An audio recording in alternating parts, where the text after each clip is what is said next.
What's up, everyone? To think that the habanero pepper was probably the hottest pepper back in the 1980s. Now, I know you've seen me eat many of these peppers, but this is the exact pepper that got me into gardening. Yes, the habanero. And it all started last February when I had bought myself a habanero and I took out the seeds. And while eating it, I'm like thinking, it would be pretty cool to be able to grow my own peppers. And so that's where it began, the gardening. Okay, so first things first, I gotta feast myself on this pepper. So I'm gonna go ahead and get that out of the way.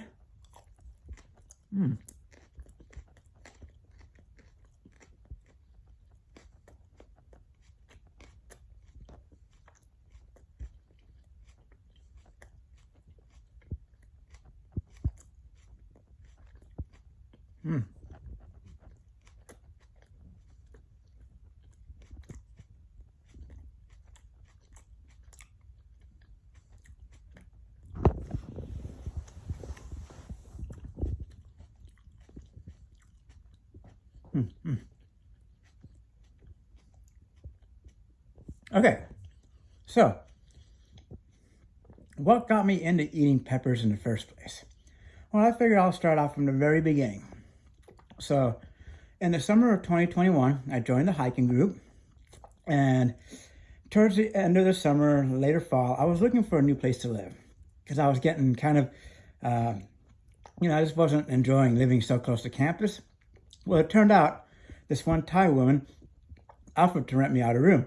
So I lived with this woman from Thailand for a few months, and she would cook some really delicious spicy food. Pretty much in every dish that she cooked, she would throw in Thai peppers. And she would be like, well, I'll throw in some peppers. If you want to eat them, you can eat them as many as you want. And so I started to develop a taste for spicy food through lots of Thai peppers and other kinds of peppers. So fast forward a few months, I started really developing a taste for spicy food. And I, became comfortable with jalapenos. Serrano peppers are still pretty dang hot, but I was managing to do okay. And then I tried out eating my first habanero, and it took me like 15 minutes to be able to eat that thing, and I was in excruciating pain. And so after that, I started to get somewhat used to them. Then I kind of took a little break from the spicy foods, but I would still get my Taco Tuesdays and get my spicy foods that way.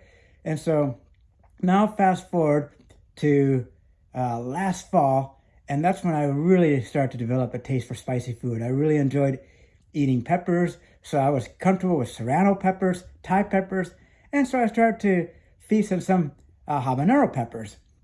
And eventually, I was starting to get used to habanero peppers. Then I worked my way up to the ghost pepper, and then, of course, a Carolina Reaper. But then, one day in February, I just bought this one particular really good-looking habanero pepper. I'm like, okay, I'm going to save some of these seeds, and I'm going to see if I can grow some peppers. And yeah, one little habanero pepper started off with my love of gardening. And why that is I got to see this the seeds form into seedlings. So basically how it works is when you plant a seed, after about 7 to 10 days, you will see like a dicot, two little leaves pop up from the soil. And I'm just like thinking, this little plant is going to make a lot of hot chilies. And it's just hard to believe because it's like it just starts off as two little single leaves. And then over the next couple of weeks, it would start sprouting up smaller leaves. And then those leaves would get bigger, and then it would just start sprouting up more leaves. And so like after about a month and a half, you have like this 6 to 8 inch small plant, a few leaves on it. And for some reason, I just started really becoming really drawn to like, how is it that like you've got this plant that it just starts off from this little dicot plant, and it's going to form into this big plant that's going to bear fruit and grow lots of peppers. And so we decided to not only grow habaneros, we grew some bell peppers, even some eggplant. And it's just watching the plants grow into something that can produce fruit. It's just like amazing. So not only that, but watching these leaves get bigger and bigger, really, I started getting drawn to leaves. So that's another thing I'm really drawn to is like big leaves. I don't know. So like whenever I'm on a trail run or I'm like going through the woods or the forest, I really like looking at especially like big leaves, like those maple leaves. Those are some of my favorites. And when we grew squash, the leaves for that are huge and they're actually edible. That's what I really like about growing squash is you can actually eat the flower and the leaves. You can eat the entire plant, which is pretty cool. So it all started from just one habanero pepper, then watching it grow into this beautiful plant. And that's when I really started really falling in love with plants in general, leaves, flowers. And so we are now into the late fall. So I'm going to have to be resorting to supermarket peppers for now. But next year, I'm hoping to kind of expand the horizons when it comes to gardening. And who knows, maybe next year I can even grow myself some of these. Yes, sunflowers. And believe it or not, the entire flower is edible. Yes, the petals, even like the stem, it's all edible. Now, I am so tempted to want to eat one of these right now, but I won't because I bought these from the produce department, and it's not recommended that you eat plants from the produce department because of the possible use of pesticides. So I do know, as far as I know, and I've looked it up, sunflowers are edible. I mean, you can eat the seeds, obviously, so I had to look it up.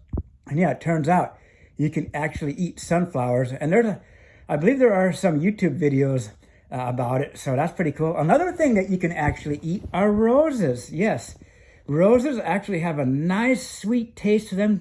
It almost tastes like watermelon and strawberry. Oh, really delicious. But once again, it's best to grow your own roses because whatever you get at the produce department, you don't know where they're getting it from and if they use pesticides. So you want to stay away from that. But I just wanted to make this video just to kind of share how I got into gardening. And it all started out by living with this woman who cooked a lot of Thai food, developed a taste for spicy food, started eating peppers, got myself a habanero pepper, watched the little plants grow into larger plants, and finally they bear fruit, and just started falling in love with plants in general, plants and flowers. And I'll have to look and see what other types of flowers are edible too. I don't know, it's just really fun to do, and plus I figure it's a good way to add some spice and some flavorings and some color to your salads or your vegetable trays or whatever it may be. So I guess you don't have to be one of those people that dislike vegetables. I know when I was growing up, I used to dislike vegetables so much, but now I'm actually kind of enjoying making sure I get my servings of vegetables a day. And yeah, you could actually say that those sunflowers, if I had grown my own, you could consider a sunflower a vegetable. I know some of you may not be liking that, but because I like to think of the sunflower as a smile maker. Yes, sunflowers make people smile. That's what I like to think of it. So yeah, that's where I'm at right now. So looking forward to next year. Hope you guys are doing good out there. Thank you for watching. Peace.